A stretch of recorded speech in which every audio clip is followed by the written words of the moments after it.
dads when I was 10, and I didn't know anyone in the area, except for the family my dad was friends with, a single mom with 3 kids. Luckily, there was a girl a couple years older than me. She was 12 at the time I met her, and we got to know each other a little over a couple of years. We weren't close, but we ended up having the same friends. One night, my friend Rob was hanging out with her and her younger brother. They happened to be in the house alone because my friend's mom was at work. Her mother has been helping this one lady through her work and got to know her fairly well. She found out her sister was in a mental institution and was let out recently. The night Rob is hanging out with my friend, they get a knock on the door. My friend thought it was just their mom, since she knocks a certain way when coming in, and he answered it without thinking. Rob wasn't supposed to be there, and he took off through the window to his house down the road. He never thought twice about it. It wasn't her mom.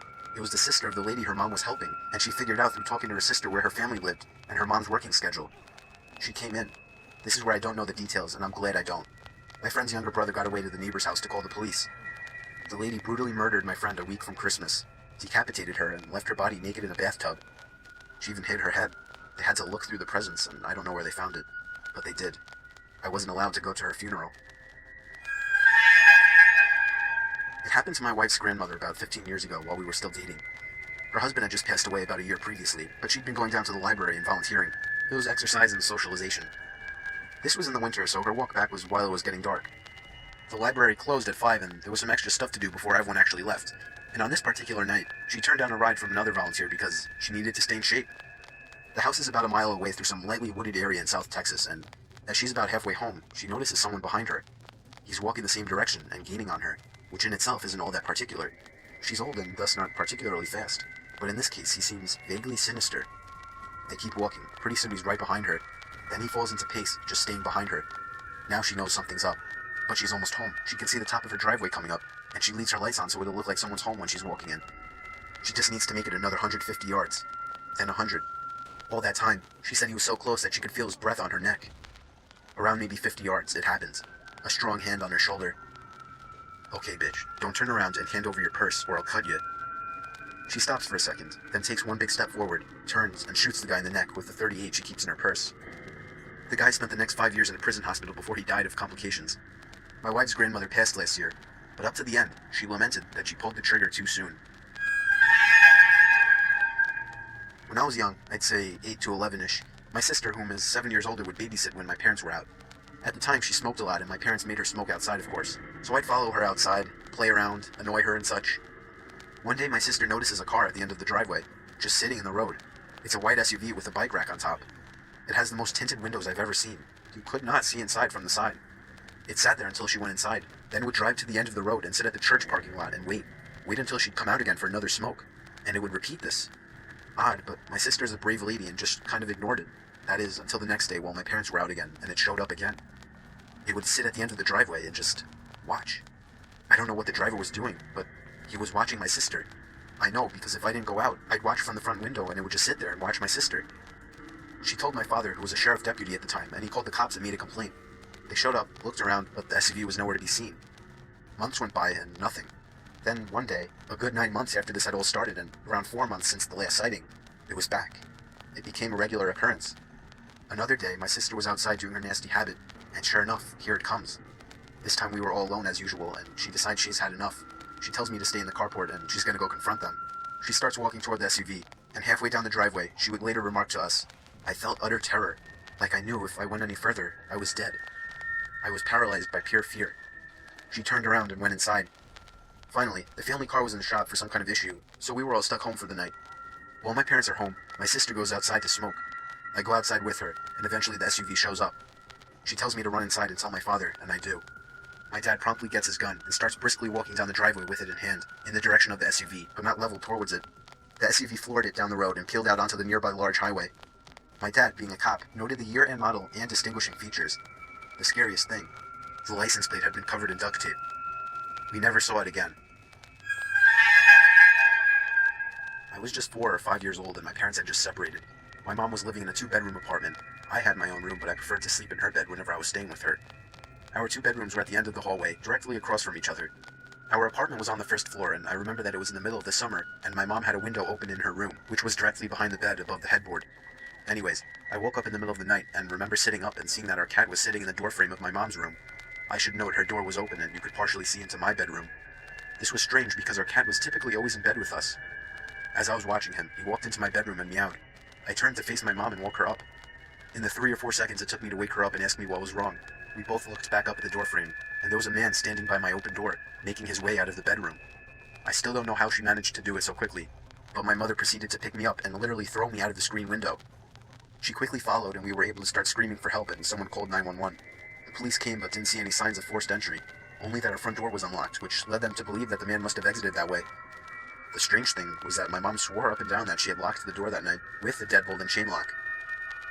About a week later, she was cleaning the kitchen and opened up our water heater closet and found a notebook with names and drawings, as well as a pair of gloves and some gum wrappers. The police were called again, but all they could do was speculate that the man had been in our house and hid until we were asleep. One day while doing my laundry, one of the lights blew out in my basement. My basement is set up so that the laundry room is split up from the other side of the basement with a wall and a door. In order to get upstairs, you have to exit the laundry room and go through the other part of the basement. So the light blew in the other part, not the laundry room. As it was the only light on that side, it was pretty dark. I finished the laundry I had to do while dreading the walk through the dark basement. I exit the laundry room, get halfway through the basement, and I hear a loud cackle. Imagine a sound people make when they imitate a witch. Take that and imagine the witch had been smoking for 50 years, making her voice deeper and hoarser. That's what I heard, clear as day, right behind me. I didn't hesitate to bolt for the stairs. I waited until my father got home and then changed the bulb. I have yet to hear that cackle since, and I have not told a single person in the house about it. This happened to a friend of mine. She told me about it about a year or so ago. We'll call her Minji. Minji is in her late 20s and works as an English tutor in South Korea. One evening, a few years ago, she was tutoring a high school boy. They were up studying pretty late and the buses stopped running. Being a long way from his house, the boy asked if he could crash on her floor overnight and get the first bus in the morning. Minji was very reluctant because inviting a teenage male student to stay the night didn't sound like a great idea, but he was begging her and eventually she relented. They went back into her one-room apartment, and she got into the bed while he laid a blanket out on the floor, and they both fell asleep. A few hours later, at maybe 2 a.m., the boy wakes Minji up.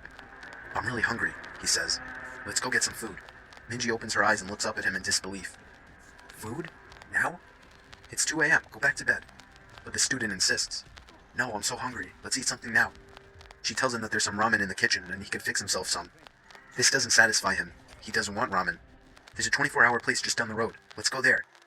Eventually, after several minutes of persuasion, the boy gets Minji to come with him to the restaurant. They leave the apartment and head out. As soon as they're on the street, the boy turns to Minji and says, "I'm not hungry. I woke up in the middle of the night and looked under your bed. There's a man sleeping there." They call the police and discover that a homeless man had been living in Minji's apartment, sleeping under the bed for 2 months. The boy only saw him because he was lying on the floor, so he had a clear view under the bed. I was driving a shortcut from 29 Palms, California to Albuquerque, New Mexico. 29 Palms is located in the desolate high desert east of LA. The shortcut was all 2-lane road through total nothingness, except for passing through Amboy. Amboy is a nearly abandoned town nearly as far below sea level as Death Valley. So I was driving by myself in the afternoon, and proceeded to drive up into the mountain range between Amboy and I-40. Once I reached the top, I'm driving north through a canyon with high grass on both sides of the road. Up ahead I see some stuff in the middle of the road. As I approach, I slow down to see a red Pontiac Fiero, stopped sideways across both lanes. A suitcase open with clothes scattered everywhere and 2 bodies laying face down in the road, a man and a woman.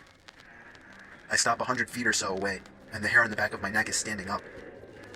Being a Marine, I reach under the seat and pull out a 9mm pistol and chamber a round. Something seemed very wrong. It looked too perfect, as if it were staged. An ambush? Something was just wrong. As I scanned the road, I saw a line I could drive. Past the guy in the road on his left, swerve to the right of the woman, behind the Fiero, and I'd be on the other side. I dropped it into first gear, punched it down, and drove the line I planned. I passed the back of the Fiero without hitting it, or either of the bodies in the road. I continued forward a couple of 100 feet and slowed down, so I could breathe and let my heart slow down. As I looked up into the rearview mirror, I saw that the 2 bodies had gotten up to their knees, and 20 or so people emerged from the tall grass on either side of the road by the car and bodies. At that moment, my right foot smashed the gas pedal to the floor, and did not let up until I had to slow down for the I-40 East on-ramp.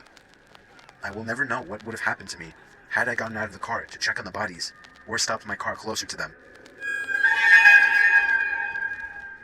Some friends and I were doing some night fishing on the James River. We were sitting along the shoreline with a nice fire going, accompanied by the usual idle talk and a few beers, when suddenly, everyone just stopped talking, like a switch was flipped off. We were all staring across the river and felt as if something, or someone, was staring back. It was a very uneasy feeling, to which some of the group tried to shake off with typical macho humor. when a blood-curdling sound erupted from the other shore that froze everyone in their tracks. The sound was unlike any other that I had ever heard, and it made every hair on my body vibrate and tingle. The only way I could describe it is it sounded like a wild person with no language skills being gutted alive. No words, just this high-pitched, blood-curdling scream. Nobody moved or said a word. We all just sat there fixed in our stare, when just as suddenly, a second scream was let loose with even more force than the first. By this time, several of us were sprinting to our trucks that were parked a few yards away, retrieving various firearms. When we got back, we all sat there quietly, with our eyes fixed, staring toward the opposite shore, watching the light from our fire reflecting off the rocks. We sat there waiting for another scream, or something to move on the other side of the river. Finally, a third scream came just as suddenly, but this time, it was on our side of the river, coming from the bushes about a yard away. We all hightailed out of there, leaving most of our stuff behind.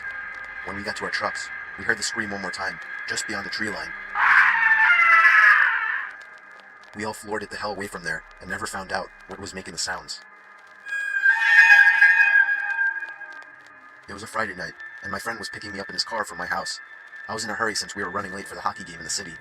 The whole car ride there, we were having such a good time that I hadn't even noticed that I didn't have my phone. I searched the car seat, the floor, but it wasn't in the car. I was sure that I had just forgotten it. During the hockey game, I couldn't stop worrying that maybe I had dropped my phone somewhere, so I borrowed my friend's phone and ran to the bathroom. I dialed my number and hoped someone at my house would pick up. It took 3 rings before somebody picked up, but they remained silent on the other end. I yelled into the phone that I was just checking if I'd left my phone at home. They didn't answer. I assumed it was my little brother just messing with me, so I hung up. I got home late that night to see that my parents weren't home. I got inside my house and called them to see where they were. They told me that they had gone out to eat and see a concert at the park with my little brother. They said they left soon after I had for the game, and they should be home in around half an hour. So I hung up and proceeded to look for my cell phone. But then I realized, how could somebody in my family have picked up my phone if they hadn't been home? I felt a pain in my stomach as fear swept over. It was at that moment that I heard the back door to my house open and close. I immediately jolted out the front door to the neighbors and called the police. Apparently, the back door was left open and somebody had simply walked into our house. Nothing was stolen, but the scariest thing is the thought that we could have fallen asleep with a stranger in the house. A while back, there was a family that moved in next door to my family. They had a son who was just twisted. He was obsessive over slasher movies and always wanted me to talk about shit that happened during my time serving in Vietnam that no normal person would want to hear. He also loved tormenting stray animals. This guy was a whack job. He was 19 at the time and my daughter was 7, but he always wanted to talk to her. He'd strike up conversation with her when she walked home from school. He would talk over the fence at her when she was playing in the back. But what really set me off was when he called her house looking to speak to her. That was it. I went over and flipped shit at him and his parents. Told him to stay the hell away from her and I'd better not ever see him again. That's when things got weird. My daughter was always a little imaginative and paranoid. She would think there were monsters under her bed and whatnot, so when she told me there was something living in her closet and she was too scared to get up and tell us at night, but it wasn't there in the daytime, we blew it off as no big deal.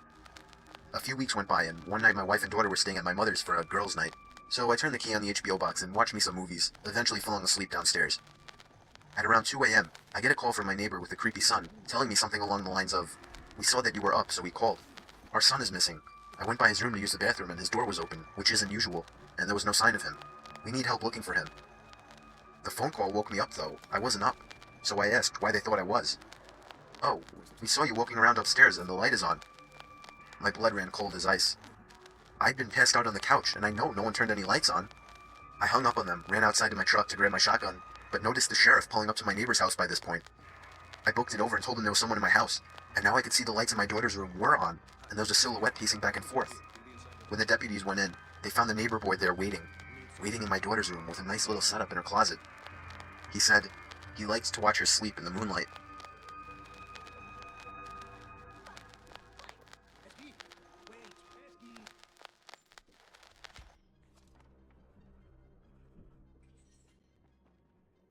Excuse me. Not now, please. I don't mean to interrupt. No, listen, they don't... You might just...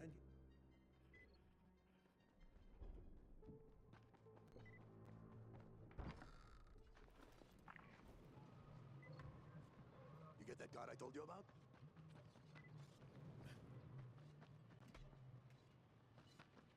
I really can't help you.